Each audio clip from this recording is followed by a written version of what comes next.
Dia apa? Iman.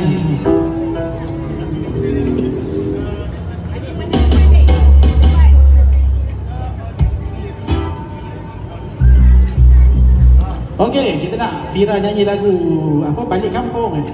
Nak balik kampung mana dulu? Itulah Nabila Razali. Kita tak pernah main lagu ni, malah tak pernah cari pun. Jadi kita try ikut je.